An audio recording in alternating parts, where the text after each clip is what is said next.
A safe home for you and a safe home for the bears.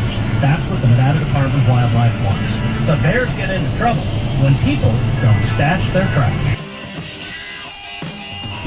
Ladies and gentlemen, this is 395, 20 miles out of Reno.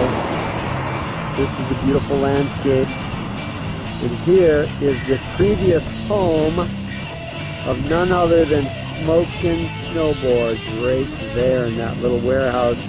Used to be their fine establishment, but they're no longer there, and now I'm in search of Smokin snowboards. A while back, I got stuck on a scary narrow highway. Unfortunately, I was driving someone else's car.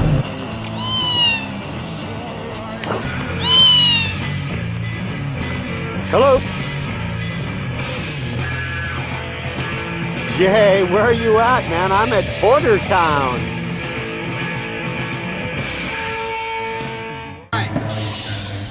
This is your dog bite? How's it going? Bob Daly, darn glad to meet you. How goes it? Good. World War II. I like it. Smokin' Jay! Thanks for coming. Sorry you went so far. That's all right. They were cockfighting, and they were doing that out here. Pretty crazy. Sun Valley is known for, there's more felons per capita than anywhere in America, and it's also the biggest trailer park in America. It's in the Guinness Book of World Records for both those records. We're here because it's inexpensive rent, and we can have lots of land, and we can do our thing out here without anybody bugging us. We're the good guys. We're the good guys. I like that. Start off with the lumber. The lumber comes in. We have an 18-wheeler that'll drop off, 10 or 15 different pallets of wood that we get from the Northwest. And then we press it up here in our original snowboard press from my basement 14 years ago, made into a wood core press. Alex over there is doing some today. Hi, Alex. Yep. We do about 150 cores a day in 3 different layups, which is pretty exciting. That thing's on its way out. We're about to buy a new one. It's definitely made a few thousand extra that we didn't plan on making with that thing. But, cool. It's still holding together, making the wood cores that are putting the Smokin snowboards. Handmade, Lake Tahoe, USA. Come check the factory out. He's putting the base finish on these boards. Scrape that with a razor blade before you grind it anymore. That's not rust, it's on the plastic. It's that crazy glue that's on there. So before you do anything, scrape that off.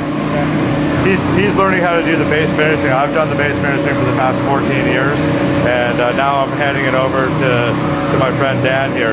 He's about a week in on it, and this is what happens right before we buff the board and wax it for you guys. We got different presses here. We got a rocker board right there in the press right now. That's whenever we need a camber board, we throw it in there. This is one layup station. Rick is probably in the bathroom, but he'll be back over there laying up a board. This is Matt. He's our Master Tech senior layup badass. Kills it, does a really good job, makes sure every nook and cranny is covered in the boards, everything's saturated, and everything's in the right place when it goes into the press.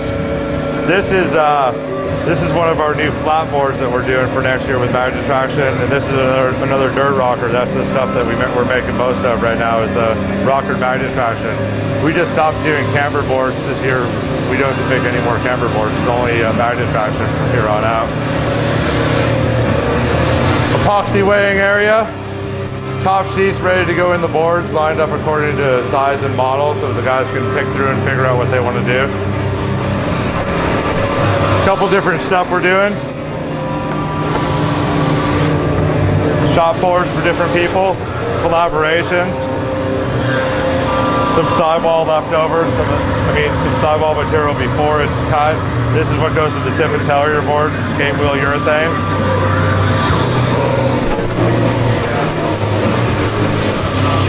Some of the wood cores getting ready.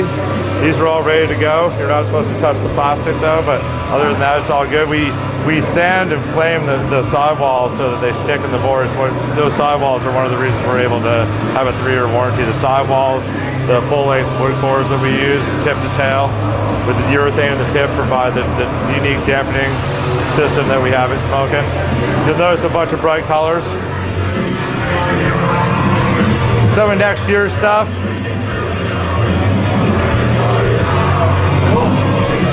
He's doing graphics right now. What we do is we print them out onto paper. This is a next year graphic.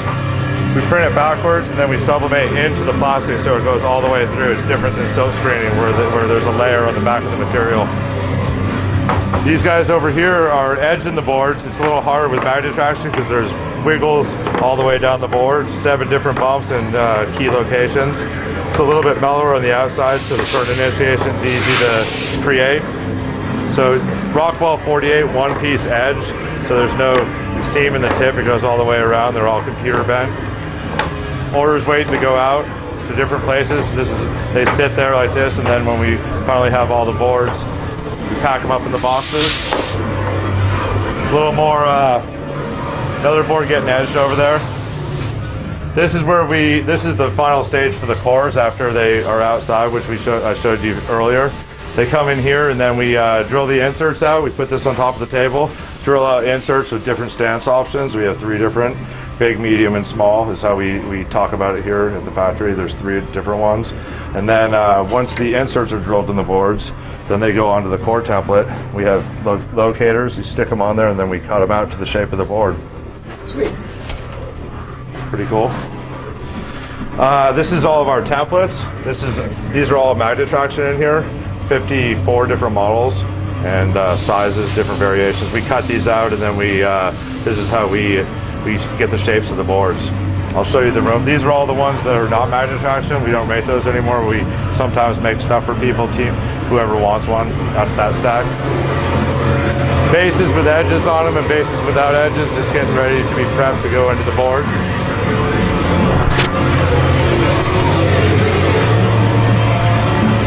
This is the brains of the operation. This is the CNC room. It's actually pretty clean today. It looks like the guys were in here taking care of it.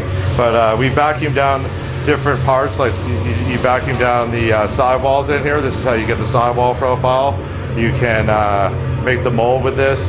This is basically what you need to make all the different templates and all the core templates. And if you don't have one of these, then you're sort of have somebody else in control of your company. We bought one of these about 4 years ago. It's pretty exciting to be able to sit down there, program a board, and then the next day you can make all the parts for it and go up to Tahoe and rip it around on the snow. Cool, Jay. Yeah, radical. Thank you. Good to see you. Thanks for stopping in. You want to see your order? Yep, say goodbye. Bye, guys. There we go. Great deal, man. Beautiful boards too. I'm glad I got to pick that order, so you guys will be stoked. Those should all sell through. Everybody will be fired up in South Lake ripping around on Smokin boards. I'm pretty excited. 44 Vixen, 48 Vixen. Can't keep those in stock. Team Graphic, 80s, 151 minor in possession, 152 Super Park Team Graphic. These ones keep selling out. I don't know why, but this is a 56 mid-wide for the size 10. This is a 52 twin, 24/7 waist width. Another 56. This is 24/7 for the smaller foot guy. This is going up in size because people in Tahoe sometimes like 59 twins. This is a little bigger foot board. The Big Wig 57, our new hot board. Michael Jackson dropping his kid into the employee entrance of this certain Chinese snowboard factory. Just sort of shows the plight of snowboards and where a lot of companies are having their stuff made, shipping it overseas, pollute the ocean. Arnold Schwarzenegger, he gets his mitts on and takes a little tax money out as it arrives in California or East Coast in Vermont. Then they ship it out, pollute a little bit more. Kids are influenced, the Leave It to Beaver kids, you'll notice, are influenced by extreme television nowadays. They go right into Dorks Authority and buy their certain snowboard. Meanwhile, these guys down the bottom, which the model's named after the Big Wig, they're just thinking about what they're doing on the weekend and their stock options going up and their Hummer and what they're going to do, not really caring as much about the sport as we do here at Smokin. So the punchline, if you don't stand for something, you'll fall for anything, I think fits perfectly. That's one of my favorite graphics in the line. That's cool. That tells a story. I like it. Yeah, every board is Smokin has a story. The MIP next year, yeah, we won't get into next year. But yeah, next year the MIP was so successful that we were doing a PYT board. It's a pretty young thing for the ladies out there with a similar shape and geometrics. Cool. Thanks, Jay. Radical. Stoked.